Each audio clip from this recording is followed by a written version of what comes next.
I have got what I think may be one of the world's oldest electric diddley bows. And so we're going to do a little bit of guitarcheology on this today and take a look at this fantastic pickup that's in this diddley bow. We are going to test it and see if it works. I just got this. I found this on an obscure eBay auction. It came from Quincy, Illinois, and there is some Kansas City history that goes with this as well. So we're going to get into it. So guys, thank you for joining me. Louis, William, everybody. It's a Giddy Gang show with Shane Spiel. So first of all, I do need to tell you guys know this already, but anyone that doesn't know this, all kits, or I think all kits or most kits at CB Giddy are up to 30% off between now and Monday. The ones that I recommend are the Tupelo tenor, get it in the 4-string, and get the mountain tenor acoustic in the 4-string. Also, and I don't have it in front of me, the bento box ukulele. I think the bento box uke is like $32 with this discount.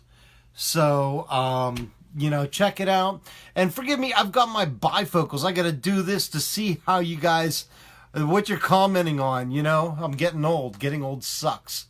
So, all right, let's take a look at this. This is, and I don't have my close-up camera with me, so I'm going to be doing SCTV, you know, 3D theater on you guys. But we're going to move the camera around and take a look at this. This is one of the most fascinating instruments I have bought in a long time, and I just got it.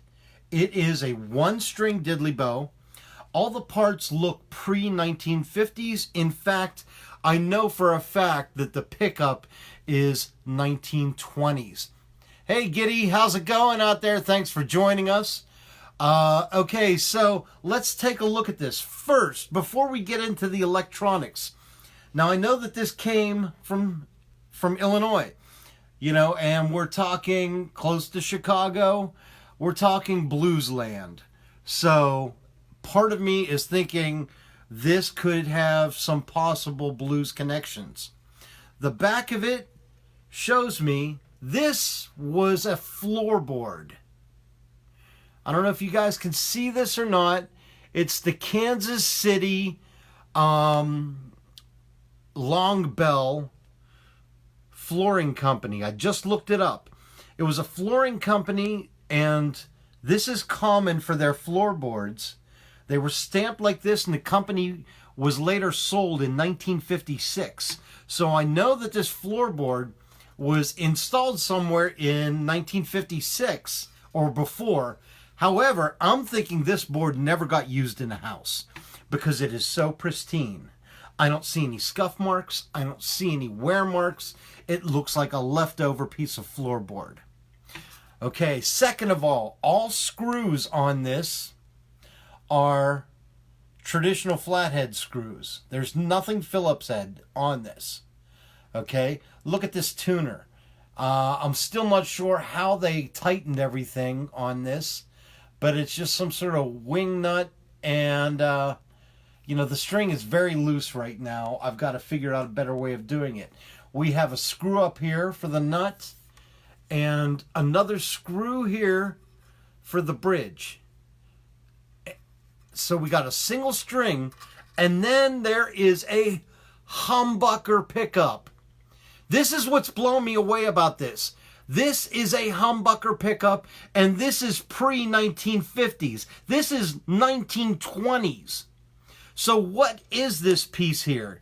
Now, I did pull this apart right before we went live, and I put it back together just to show you, but I am going to take it back off again. Let me try to get this in screen.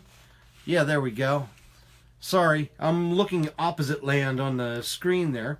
I'm going to gently loosen the screws of the makeshift mount here. Guys, you're going to freak out. And we now need to go on eBay and find these things. Coolest pickup I have ever seen.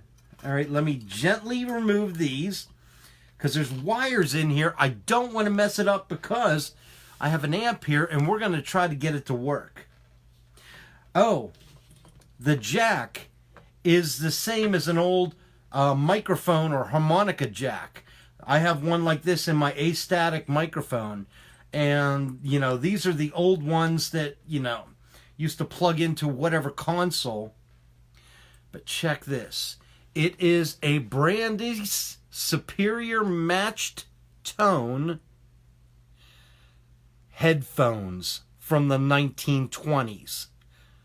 This is a part of a headphone set from the 1920s. Guys, write this down. Brandy's Superior Matched Tone. And then start looking on eBay and in junk stores for old earphones. Did I say microphone? Earphones. These are headphones. Okay.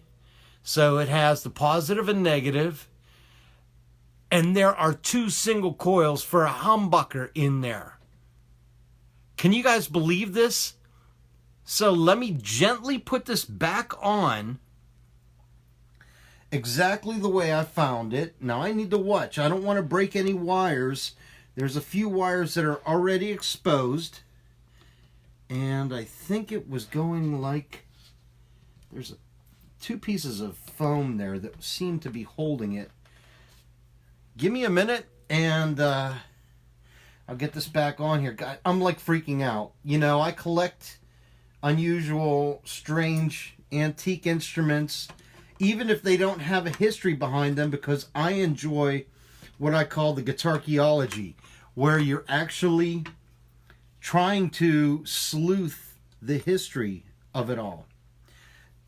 And what I'm going to be doing is, once I get these mounts back on, I'm going to temporarily try to hold the string taut, and I'm going to take a guitar cord and hold it to the prongs, or hold it to the whatever you call this, the jack part of the diddley bow, and let's see if it still works. I'm going to move the phone up a little here, and I am going to move everything back here. I have this little Black Star amp. I got this last year. I think it was like a musician's friend stupid deal of the day, and it was cheap enough. And it's a cool little amp. It sounds very hard rock-ish.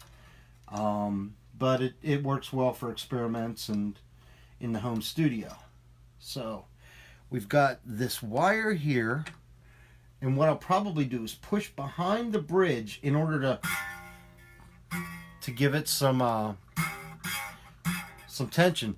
All right, what we got? Somebody already found some on eBay. All right, I didn't even check the prices out on eBay, but we've got to. All right, let's do this. So I'm gonna push the tip of this on the middle part and the side on the side part. Try to do it.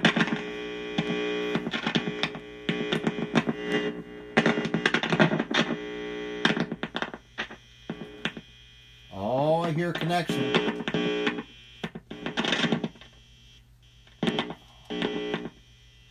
Are you ready? It works.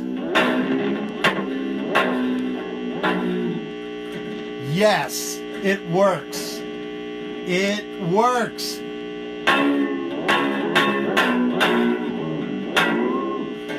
Now, for me, what I'm going to do with this, I'm freaking out. Okay, what I'm going to do about this is I'm going to figure out a way to get the string tighter. It is a guitar string they have on here, because if you look right there, you could tell it's a guitar string. And it's just a nail holding it. I'm going to figure out how to make this work, because I don't understand how this was tightening anything. And I'm going to do my best to go through. I see some like little wires everywhere, and that any loose wires could just kill. This just this needs to be in the museum. Guys, I do apologize. If my broadcast is going in and out a little slow, my Wi-Fi isn't the greatest, so apologies there. But there we go. Is this one of the world's oldest diddley bows, electric diddley bows? And come on, guys, none of us have seen these. We just now have the coolest pickup idea. And let me see, Flying Pig, can you use pliers to pull the string tight? Yeah, I could probably do that. Man, look at all this information everybody is posting about these headphones. These headphones are a thing. You guys are like getting all the scoop before I can go buy some. But look at that. I mean, how freaking cool is that? Man. But there we go. Okay? There we go. Now, I'm not done with crazy inventions, because I got another invention for you guys that I've kept secret. And I'm still working on the prototype. But what the hell? They gave me the broadcast. And so I'm going to show it off. This is my next invention. As you know, I acquired a pipe organ, or all the pipes from an old pipe organ. The organ came out of a church in Philadelphia. It was first installed in 1930 by a company out of Hagerstown, Maryland, and it was in that church for 60 years, so approximately 10,000 hymns have sung through this pipe, and all the other pipes that I've got. Well, you guys know how Bose Wave radios use those sound tubes in order to get better clarity and better sound. I wanted to try and see if I could use the sound qualities of this to put a guitar amplifier in the bottom with the speaker pointing up to go through the tube and out the flute hole. Y'all ready for this? Let's see it. What I'm going to do, again, I'm working with my phone here. I am going to point this downward, and I'm going to use a Giddy guitar. I do have this here. I will plug this in. Oh, guys, check this out. Look what I did with the volume knob. I used the volume knob I got from Giddy, but I actually used one of the drawboard things for chimes, and I put the LED light in there. All right. Now, you know how Giddy amps, those little 2.5 watt Giddy amps, we all love them. They're fun. And they sound small. You know, it is what it is. It's a little transistor, 2.5 watt amp. Well, what happens whenever I put the amp here? Again, the speaker is pointing into the pipe organ pipe and coming out the flute. So let's try this.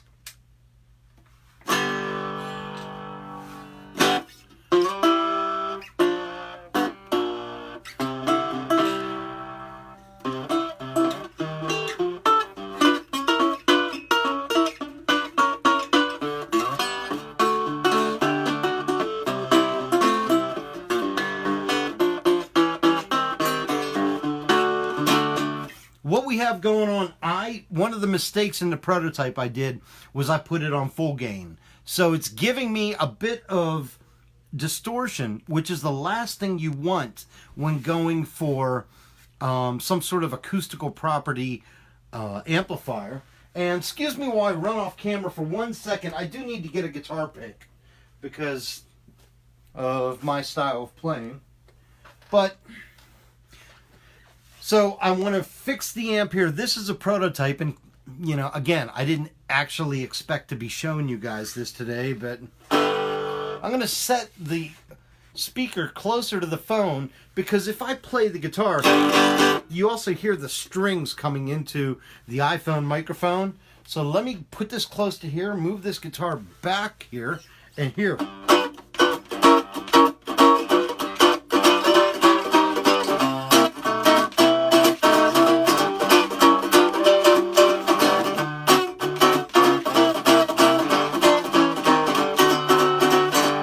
Okay, so here's what's going on, and there's only so much you can hear through an internet broadcast, is running this amp, this little prototype idea, through an acoustical tube gives it body, gives it more bass, gives it more mid-range.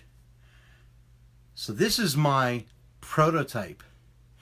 What I'm working on is I have pipes that are 5 feet high and are this big around, or this square in the middle, that can fit a 5-inch speaker, and I have a 10-inch or a 10-watt tube guitar amp that's going to drive it. So this is kind of my next thing.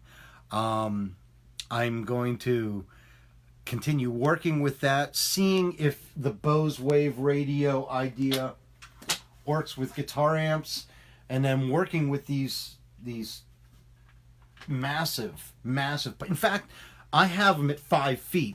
Some of them were so long that I had to cut them down to fit in my minivan. Some of them were like 12 to 14 feet long. Others were 8 feet. They fit in my van, but I was trying to keep everything at a regular size that would fit in someone's living room. So I started with a handful of them. They're in my shed right now. With winter coming, I'm probably not going to be able to work on them too much until spring. But this is my next idea, is hacking an amp into some sort of acoustical property tube, and what happens from there. Now, as I'm doing it, I'm going after an acoustic sounding amp. I don't want distortion through here. I don't want effects. I want a clean guitar sound run through wood to come out of a hole, and just to give it, Jim Williams said it's like an old Victrola, that's what I'm going for, is a Victrola horn idea. So this is, you guys saw it here first. I've actually had this for months and I haven't shown anyone, but boom, there it is. Okay, let me see. I could take some of your questions. I want to let you guys know. Y'all know my little site, stubbyslide.com. I think there's a sign right there. And I appreciate everybody who shops there. But this broadcast is brought to you by CB Giddy. And a lot of people have been asking me about my book, Making Poor Man's Guitars. I am all out at my website. So I recommend you get this book for people, but CB Giddy has copies. Go there, get the copy there, and then give it to some kid, is what I'm telling you. Those of you that have the book, I'll show you something here. Let me grab this. Off camera. This one needs work. I need to take this to a luthier. This is the electric guitar that was built inside a Pennsylvania prison. This was built illegally inside a prison. I show it off in my book. I've shared some pictures on here before. Guitar World, I've written about it. And I just figured I'd give you guys a little close-up of this whole thing.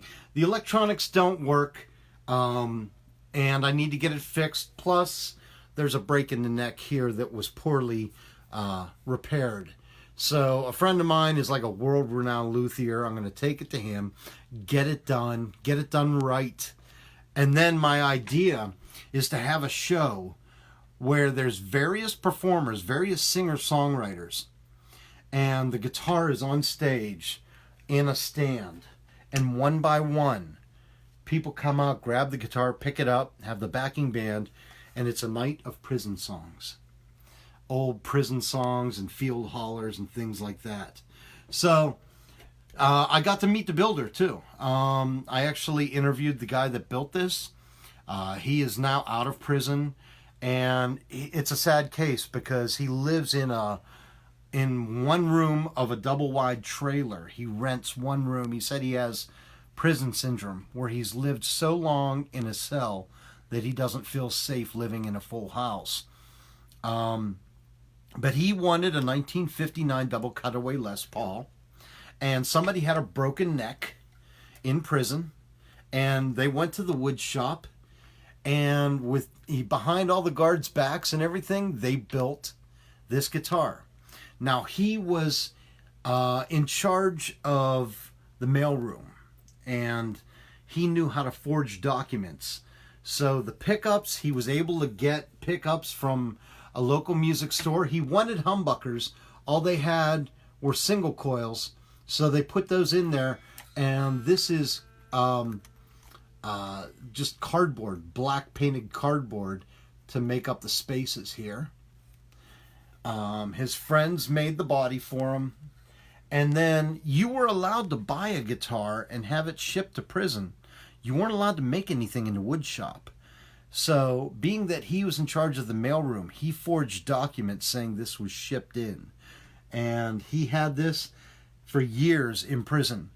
He said sometimes when he was hard up for money, he would trade this. And in prison, money was cigarettes. This guitar, at the height of its popularity, was worth 20 packs of cigarettes. He eventually got it back and took it home and played it. But then arthritis was getting to him, and he needed some money, and he sold it to a friend of mine. A friend of mine called me, and I had to have it. So this guitar is in my collection. I will get it fixed, and it will play again in his honor, and I want to do an entire show of prison songs. So there's that. You guys want to see more weirdness? Let me see. I've shown this one off before, but some of you may have not seen it. Oh, hey, Pastor George in Liberia is watching. Guys, look in the comments. George Montanto. That's Pastor George in Liberia. That's the guy that helped out We Say. He's the one that we've been helping out with his ministry and everything else. Everybody say hi to Pastor George. So, okay, let's do more. I wasn't expecting this, but let's talk about the first Diddley bow ever mass marketed and mass produced. This is the the Marxalin by the Marxachime Company of New Troy, Michigan. The first Diddley bow mass produced for the public. This is it. Okay, what you have here is a triangle body, acoustic, a single string on a high bridge. You have a very thin neck with numbers on there. And I'm sure you can guess what those numbers are for. That is for the songbooks they would sell to go with this. And this thing is on the string itself. You see that? That is the slide. So you would go in your book, you would look at the numbers, and you would put the slide. Let me see. I got to get in the phone here. Let me move the phone a little bit like this. And a little bit up. All right. You would move the slide.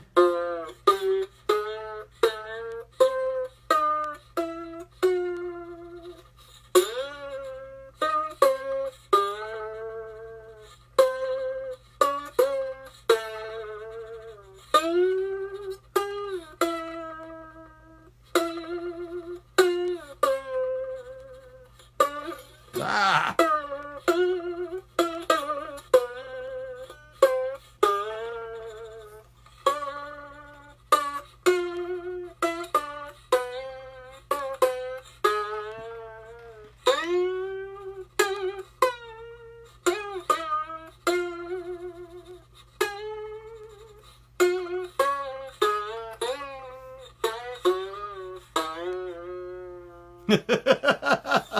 This is somewhere from the 1920s. And, okay, I'm sorry for my hand, but I'm going to get the phone back here. Somewhere from the 1920s. You know what's even cooler about this? Is this has Cigar Box Revolution roots to it. This was given to me by David Sutton. David Sutton the author of the Cigar Box Guitars and the Cigar Box Guitars It's an Obsession book. This was in his family since the 20s. He got it fixed up and gave it to me. So not only is this the first mass-marketed diddley bow to the public, but this was David Sutton's family's mass-marketed diddley bow to the public. It's the Marxalin from the Marks and Chime Company, New Troy, Michigan. eBay, put an eBay search on this. They're very rare. They come up every once in a while. If you want to snag one of these are fun. You guys want more instruments, or should I end this broadcast? Because I got some freaky. I haven't even done any articles on this yet. I think I showed this off at a broadcast one time. This is one of two that I own. Let me get the other one. Right here. Nightingales. These are prototype instruments. Oh, by, what's his name? Richard Newland? From Florida. He wanted to reinvent the auto harp. And so he came up with all these crazy methods of creating auto harps. He eventually came out with a proper Nightingale auto harp, and I think they still do sell them. But he was selling off some of his prototypes on eBay, and I had to get one. I had to. I mean, it was just too bizarre, and there was too much of an awesome story behind it. But what we have here, most auto harps, where's mine? Again, I'm off camera. Let me get my old auto harp. I'm right here. I'm not going anywhere. Yada, yada, yada. Keep talking amongst yourselves. All right, auto harp. This is one of the first auto harps ever made. This is from the C.F. Zimmerman Company, and it is made in the 1880s. It's one of the ones that I just refurbished and restrung. You know, the typical.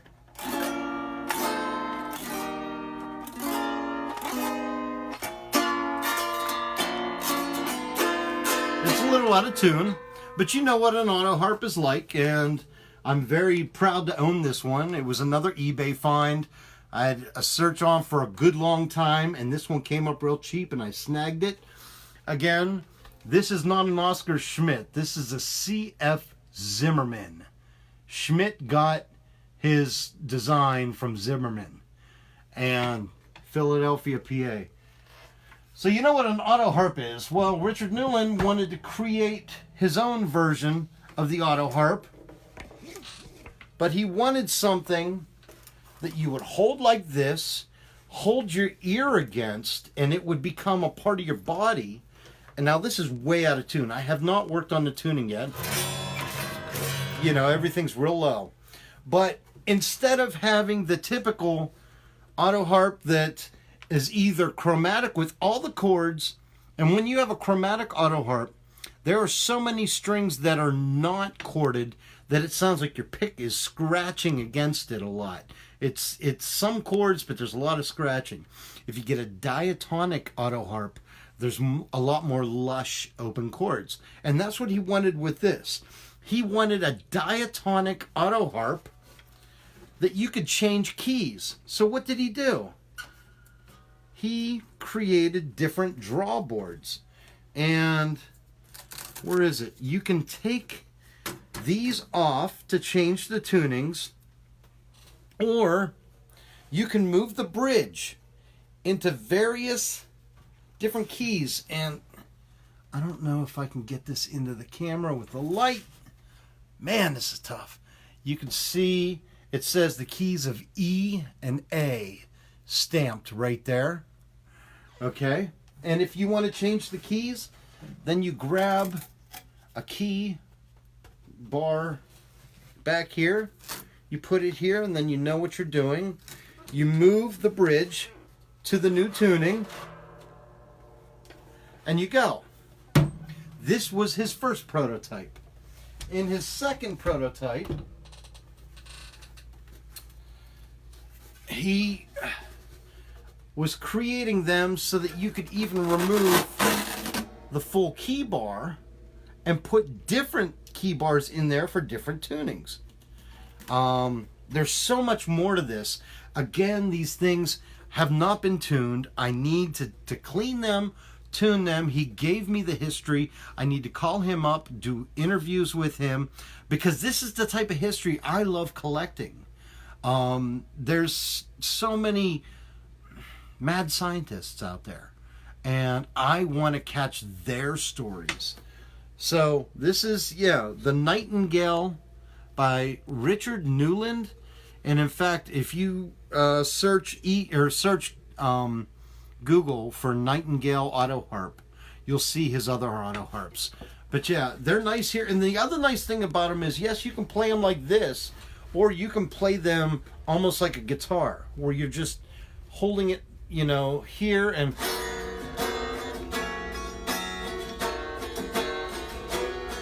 yada, yada, yada. Needs tuned, needs fixed. Boom.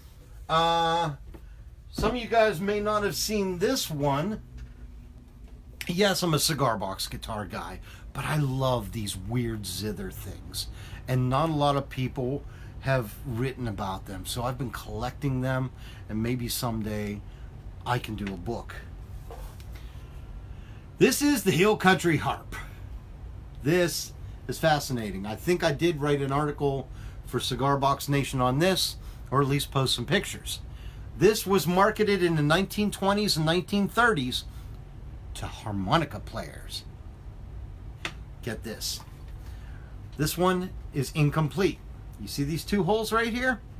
These two holes used to hold a harmonica holder, where you would have your harmonica right here.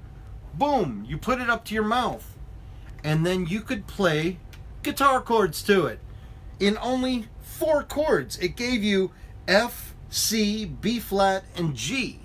So, where's my pick?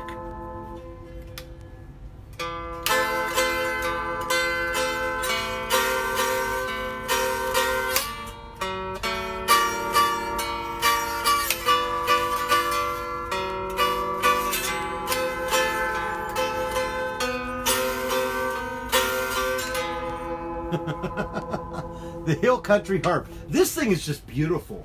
I mean, to me, this is a piece of art. This is something I want in my living room, hanging on a wall or somewhere, just for the absolute beauty of it. But yes, it was made to be played as you're doing your harmonica and you're playing the guitar part. It's a one-man band setup. These can be found on eBay, but they're tough to find. If you're interested in these things, what you do is you get an eBay search where it emails you anytime one of these items comes up. I've done that before with my Marxophone. I've done that with a lot of other things. You guys remember the Marxophone? You want to see that too? I think, yeah, I got it right here. What the heck? Let's have some fun. I'm running out of room here. I thought I was just going to be doing the world's oldest electric diddley bow. All right. Let me get the Marxophone out. The Doors had a big hit with the Alabama song. Y'all remember the Alabama song? Show me the way to the next whiskey bar. Oh, don't ask why. The piano part on there is not an old cowboy tack piano. The piano part on there is a Marxophone. This is one of my favorite of the zither instruments. You can find these on eBay. Most of them are cracked. Look for a good one. This is what you hear on the Doors, because it plays, it's supposed to be like a mandolin.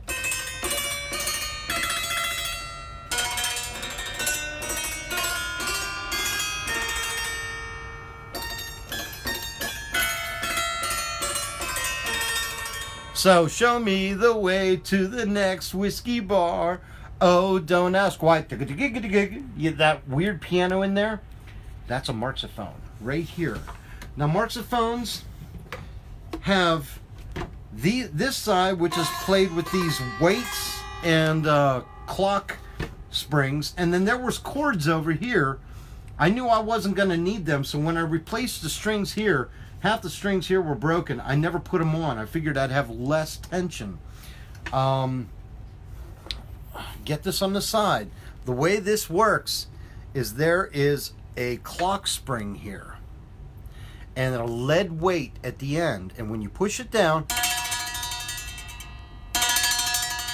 it just bounces on the strings.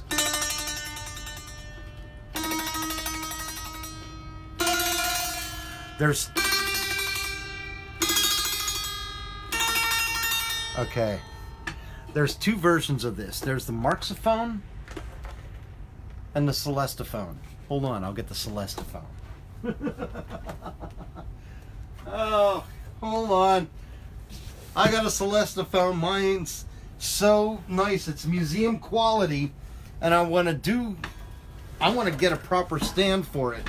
The Celestiphone was sort of the grand piano compared to the Marxophone. Same thing.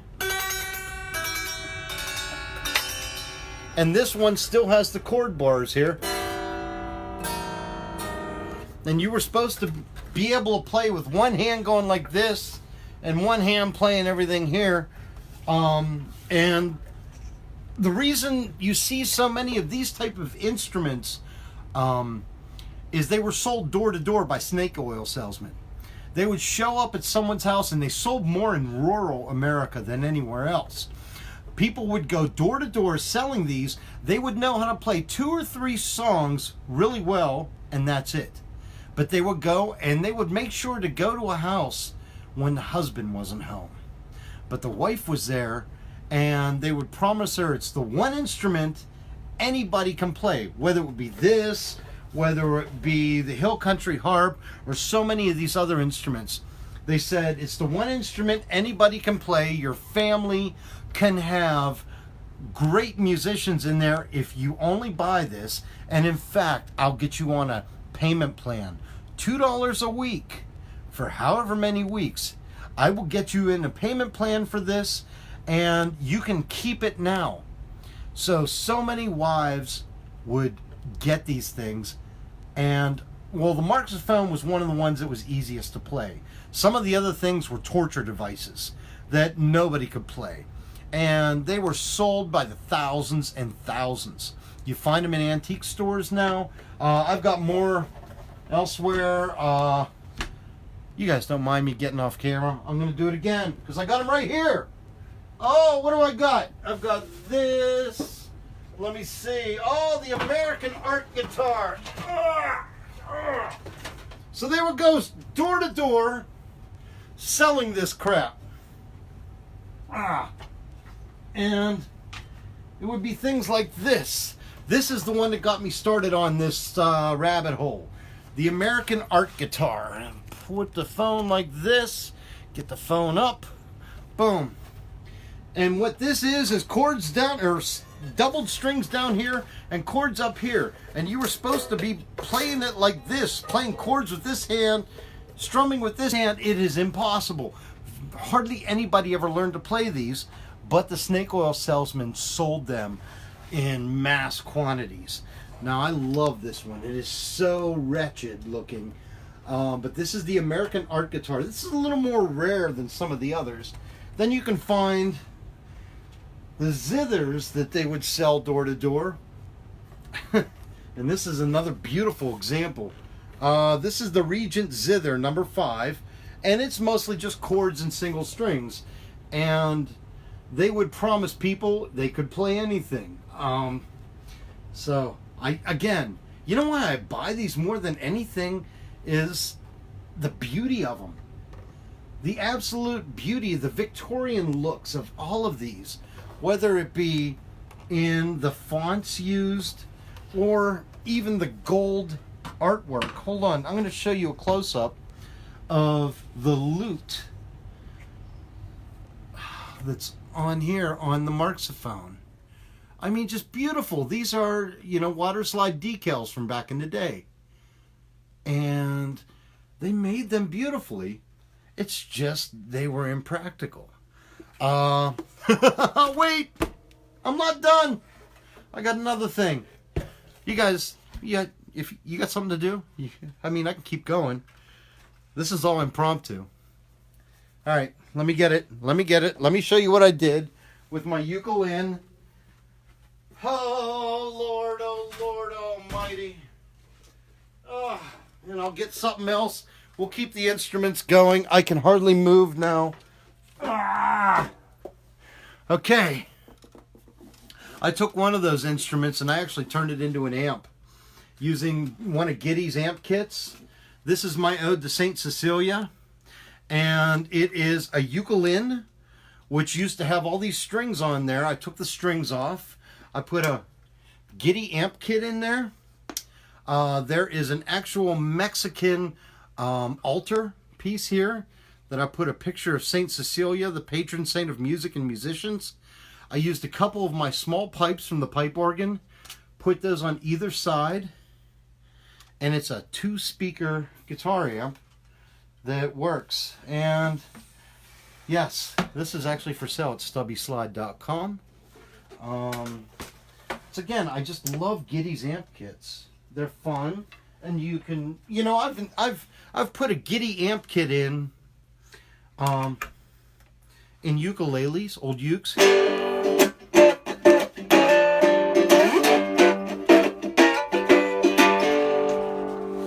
Coming out of 2 speakers here. And the cool thing is you can hang it on your wall. So maybe someone will get that for Christmas. Okay, that's what I did with one of these old zithers that was dead. I'm just in love with the Victorian look of these things, so I added a few things. Also, these pipe organ pipes, I added a little badge there to talk about where those pipe organ pipes came from, the church, and the company that made them. Whew, okay, so we've done the world's oldest electric diddley bow, and if you missed any of this, this whole broadcast is going to be archived. So you can go back and see it once it's done. Gary, how's it going? Jimbo, Randy. All right, let me see. I show you guys this one? This is not an old zither. This is an authentic tin can banjo from North Carolina. 5th string. They tried to put it in various places here. Maybe it broke over time. But this is an authentic, probably 1800s tin can banjo. One of the tuners is still there.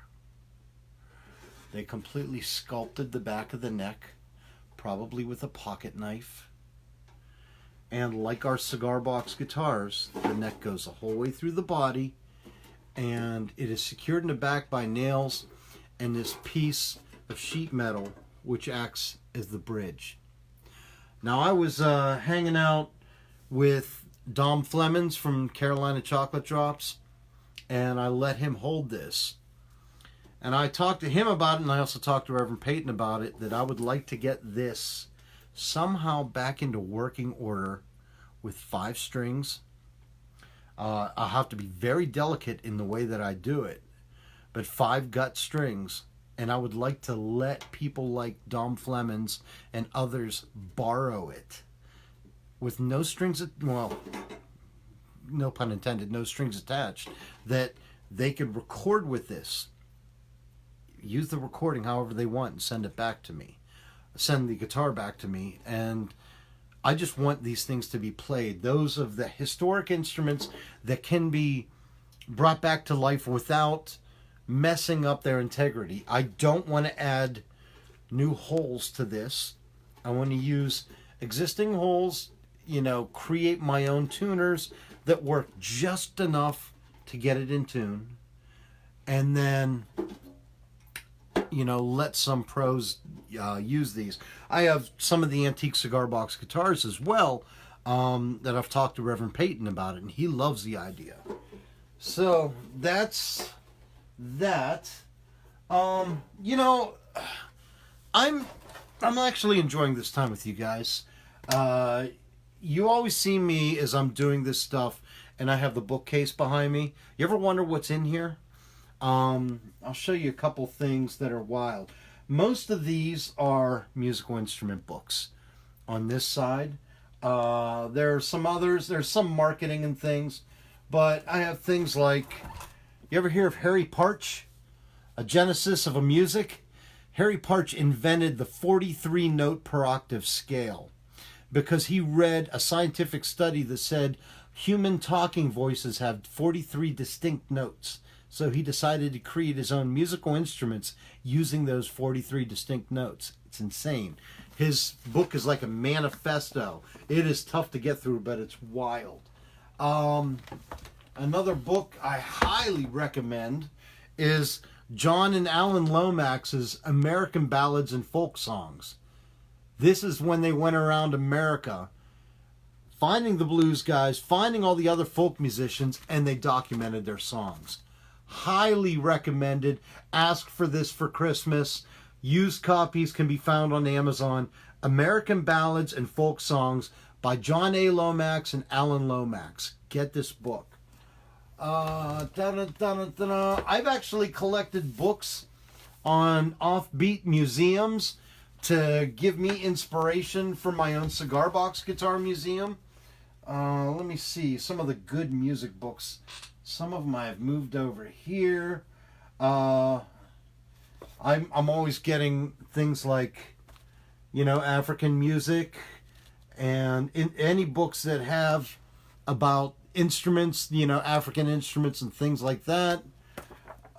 Let me keep going because there's so many good things. Oh, this is not a how-to book, but this is a fascinating book to read. Did you guys ever hear of this? Paul Quarrington's Cigar Box Banjo book. Paul Quarrington was a musician in Canada, and he was diagnosed with terminal cancer. And so for the last year of his life, he wrote about music, about the love of music, about creativity, and even recorded songs that came in a CD that was inside here. Inspirational book. It's called Cigar Box Banjo because he has one story about a kid that shows up at a music competition with a homemade cigar box banjo and just literally dusts the floor with everyone. But this is very, very inspiring. A good, just all around fun book. Let me see. Things are falling. This one I've had several copies of. Fantastic book. Has Diddley bow information in there. Folk and folk traditional music of the Western continents. Has Diddley bow stuff in there. Awesome book. Let me see. Here's Charles Atchison's book, Folk Art, the Folk Art Instrument Builder's Reference. Giddy has this. That's a fun one. I've had several copies of this. Afro-American Folk Art and Crafts. All these things you can find on Amazon used. And Afro-American Folk Arts and Crafts has folk banjos. It has William Ferris and Otha Turner making the cane fifes. It has which Diddley bow players in there? Neapolitan Strickland and Lewis Dodson. Lewis Dodson. It's an interview with Lewis Dodson and the Diddley bow that he made. You guys, serious. There's so many. You just got to search. Afro-American Folk Arts and Crafts. Definitely. You know what? I need to make an Amazon list. I need to make a recommended Amazon list and get it together for you guys of a lot of these. There's one book I'm looking for that. Here was a fun one. The In Tune with Tradition. This was a museum book for a whenever there was a museum display. You guys have seen me talk about Otto Riddenlesbacher and the Wisconsin Lumberjacks.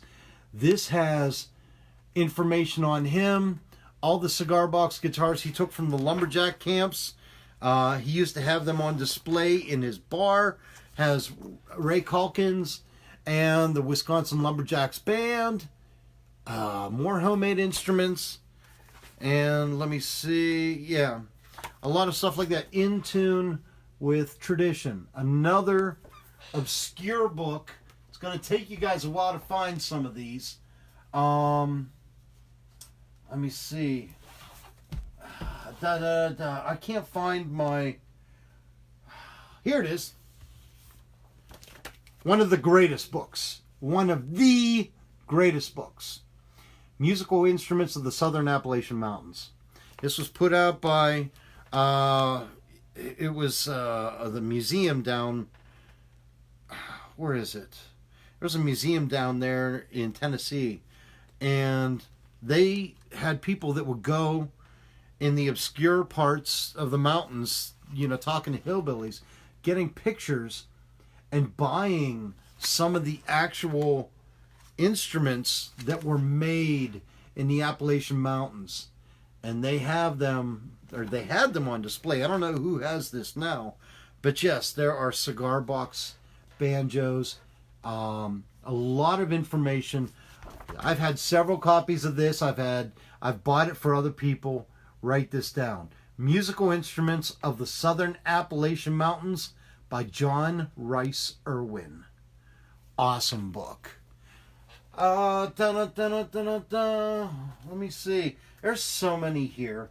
I'm always getting the old blues books, and as you can see here, actually a lot of this information ended up in my book, hence all the marked pages in here, and because I wanted to add so much history to my book, and a lot of it came from what you're seeing behind me. Ooh, here's a rare one by a cigar box guitar legend, Glenn Kaiser. Do you know he wrote a book? The Responsibility of the Christian Musician. Had to get it. It's, you know, he's my spiritual father, Glenn Kaiser. There's no cigar boxes in there, but it's awesome. Let me see. There's, I have both books on Ed Stilley. True Faith, True Light is somewhere. I've shown that to you guys. True Faith, True Light, and there was a second book put out called Gifted. This is not as good as True Faith, True Light, The Life of Ed Stilley. But there's this. Man, I also like to get books on various art. This is where I got some of the ideas for this amp here. Is I get books on mixed media art, and then I use some of those ideas for my cigar box guitars. If I could find The Fine Art of the Tin Can here, I don't know where that one is. Oh, here's the Ed Stilley book I recommend. True Faith, True Light, The Devotional Art of Ed Stilley. You need to own this book. You need to own this book. You need to own this book. Okay? The Fine Art of the Tin Can. Where did I put that? Oh, here's a fun one. This one doesn't have a lot of information, but this is a whole book on those cool acoustic guitars that came out in the 40s and 50s. The old cowboy guitars. Not a lot of good stories in here. It's mainly just reproductions of ads and things like that. I wish there was more storytelling in it. If you're going to write a history book, tell stories. Don't just give me the facts. Tell me stories. Oh, you know Dave Linus? Do you know Dave Linus on Cigar Box Nation? He makes the ceramic guitar slides. He has so many videos. He's like a power user on Cigar Box Nation. He put out a book. I made sure to get it. It was all about his clay working. Dave Linus, Handful of Clay. I'm really trying to find... I can't find it. The Fine Art of the Tin Can. Because that's where I got my idea of putting yardsticks on fretboards. This book changed my life. Making Folk Instruments in Wood by Dennis Waring. This has various, just different folk instruments, including, you know, the Appalachian banjo, dulcimers, The reason this book changed my life was I got this back in the day, and he was one of the first ones to have F-holes printed in the back. And this is the F-hole, the Renaissance C-hole, that I based, you know, hundreds and hundreds of guitars on. Boom, bada boom. Man, there's so much. Guys, like, be curious is what I'm telling you more than anything else. Be curious. I could go through here. There are so many different books, whether it be on art, on music history, on guitar history. Where is the one book that saved my life? This book here. This was a collection of blues interviews in Guitar Player magazine by Jas Obrecht. And it's out of print, but I highly recommend this because R.L. Burnside's in here before he made it big. So many others.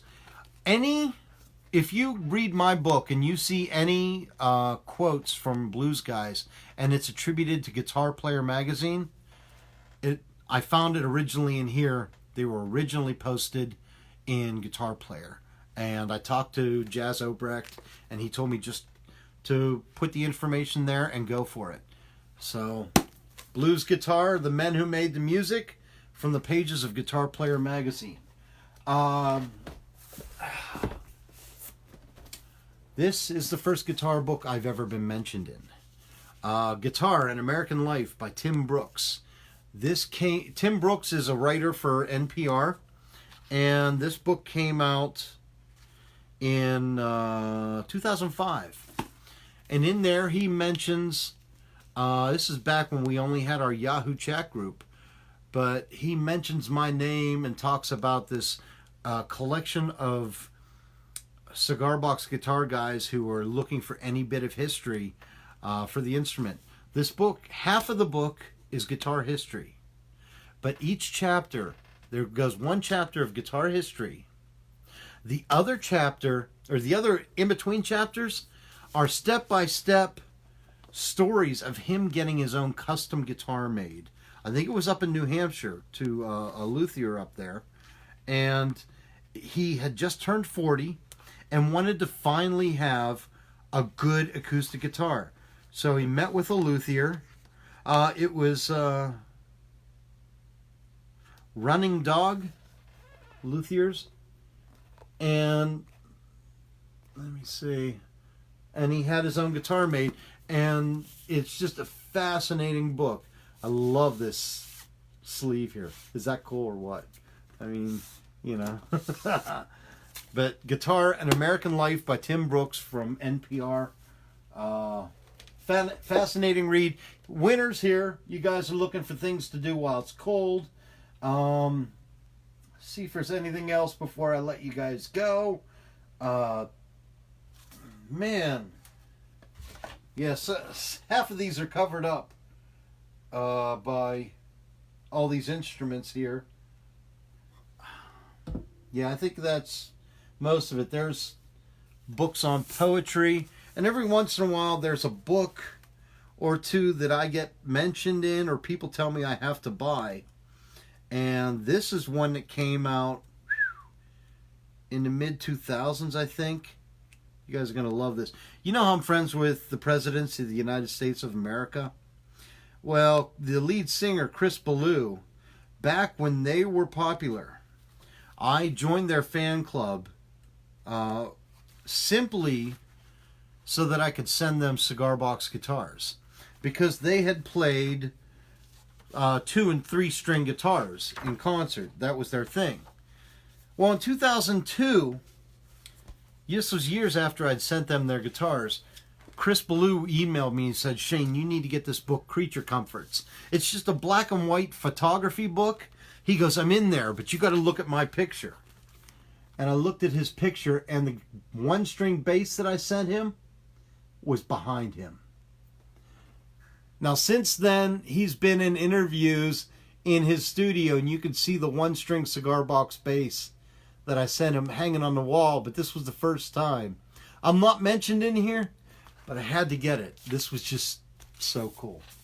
But the other music books, highly recommended.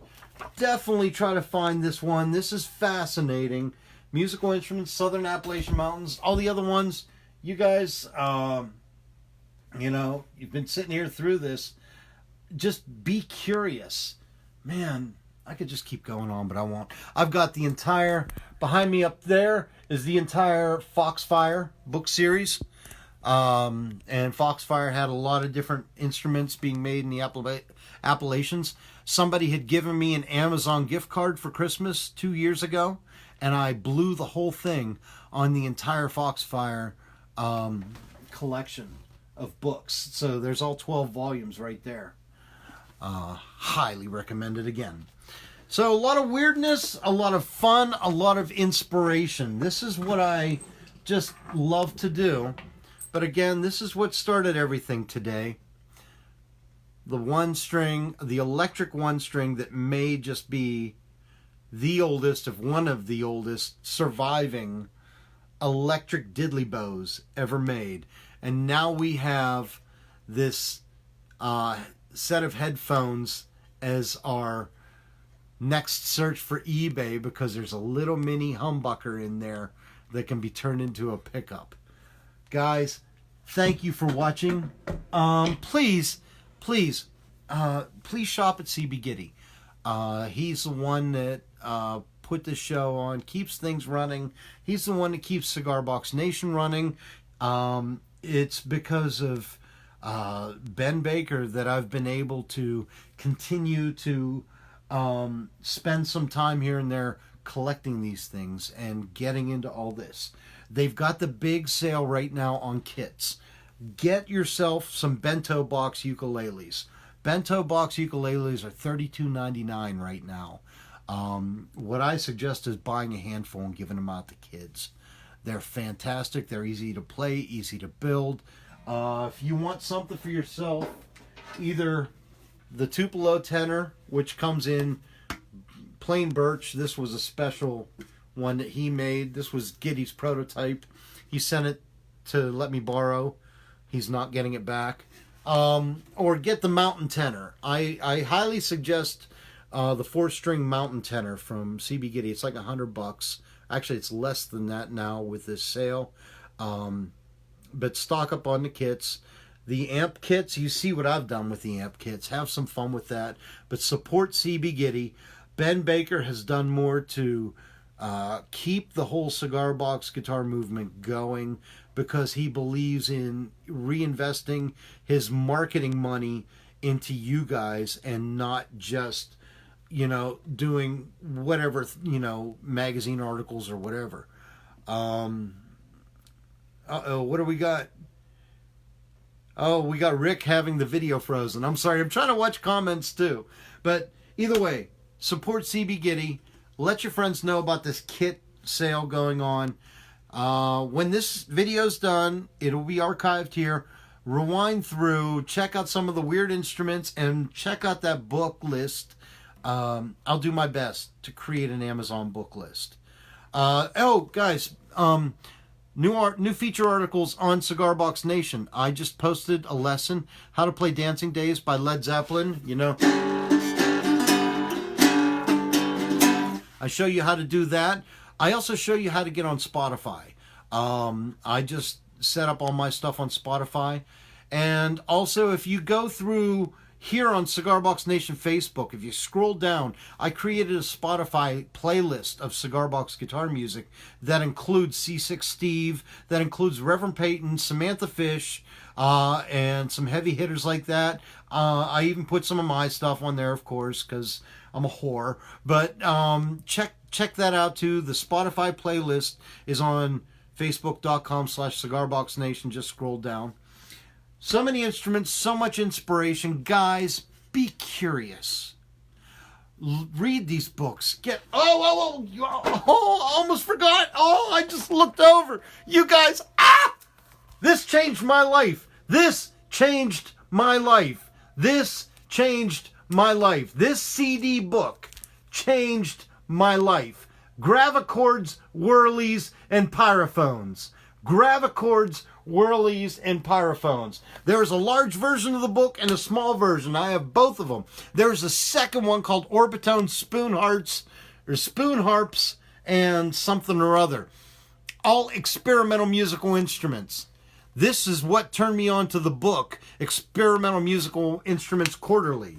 That book that magazine is now out of print, and I think you may be able to get the PDFs on a CD-ROM. I'm not sure. This, guys, another fantastic one. Bart Hopkin is my hero, says Michael Capato. Mine too. In fact, we just featured a video of Bart Hopkin in today's Cigar Box Nation email, where he's playing the world's most irritating instrument, the Savart's wheel.